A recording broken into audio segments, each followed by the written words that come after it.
what was the selling point that made you want to breastfeed? So for me, overall, there were two things. Number one, it was from a nutritional standpoint, from a comfort type of thing for my child, that bond that you have. So that's probably three things now. That bond that you have with your baby. I really wanted that bond.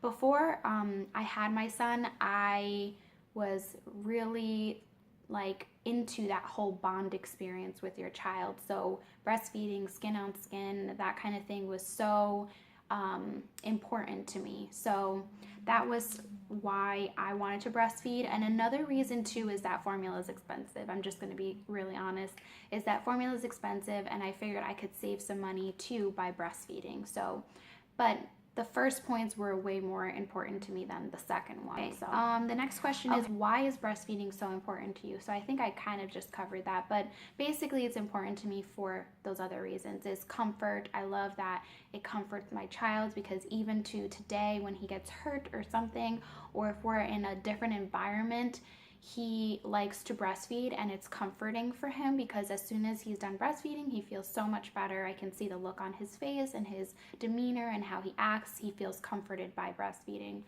The other thing is that for me, breastfeeding is very nutritional. So I'll leave a link in the description box down below. I don't have every single vitamin or aspect of what's involved in breast milk, but I do know that there are still vitamins, and more than anything, there's still immunity in your breast milk even up to now. So there's a lot of benefits from a nutritional standpoint for breastfeeding, and that's definitely something that's super important to me. And I also think that it helps to create a secure child in a way. Some people might agree or disagree with me, but that's how I feel. I see my son's independence and how much he just feels good with being on his own. So like if I were to take him to a nursery type of thing and just like drop him off and leave, he's totally fine. And I feel like the breastfeeding has given him that type of feeling of independence and security. That's just my okay. Then the next question is, what would you tell someone that was on the fence about breastfeeding? So what I would say is, if you're just not sure about breastfeeding, give it a try. At least try it out and just see for yourself how it works before you say, nah, I don't want to do this. Because I feel like if you don't try, then you might regret it later that you didn't actually give it a shot. At least you know if you gave it a chance and it didn't work out for you for whatever reason, and you really put your all into it and it didn't work out, at least you know you tried, and that's all you can do, right?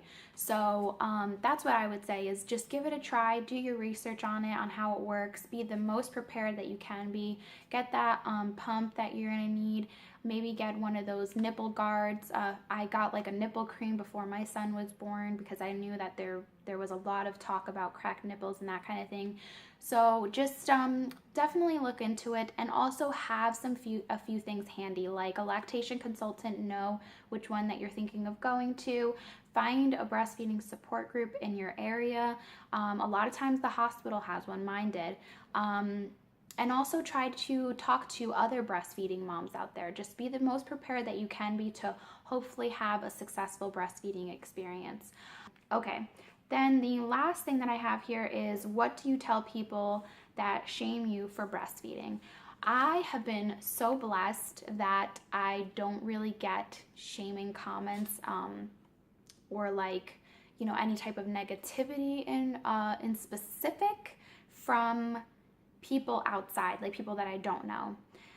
Surprisingly though, I have had some comments and like negative attitude, I would say, from family, not really people that I don't know, surprisingly. And most of the time it's usually like, well, how long do you plan on breastfeeding him? He's too big to be breastfeeding. Like, oh my gosh, you're still breastfeeding him? I get a lot of that. And the best way that I deal with it is that they don't really know, you know, my child and how he is, like, as far as like exactly how much comfort it gives him to breastfeed. And I'm fine with that. Like, I've made jokes too about it, like, you know, when they said, how long are you going to be breastfeeding him? And I'll just tell them, like, well, I can promise you he's not going to be breastfeeding. He'll stop breastfeeding before he goes to college. So that's usually what I say for that. And, you know, people just kind of like are waiting for me to give them, I guess, like a really smart, you know, a smart aleck remark or something. And then when they hear that, they kind of just like laugh a little, and they kind of see like, okay, well, you know, it is her decision, you know. So I try to just be as like positive about it as possible, and if I'm really upset about it, then I'll talk to somebody else that's a breastfeeding mom, and then they'll be like, you know, these things happen, you know, people just don't know sometimes what it is, and that's fine with me. And surprisingly, sometimes it's people that my family that have breastfed, which I don't know, they just didn't do extended breastfeeding. So again, this is why I'm doing this video. So that's how I deal with it. I just kind of try to go with the flow and just kind of laugh about it, I guess you could say. Okay, so I'm going to end this video here, and I hope that this is helpful in some way. And again, don't forget to subscribe down below and give this video a thumbs up. Bye guys!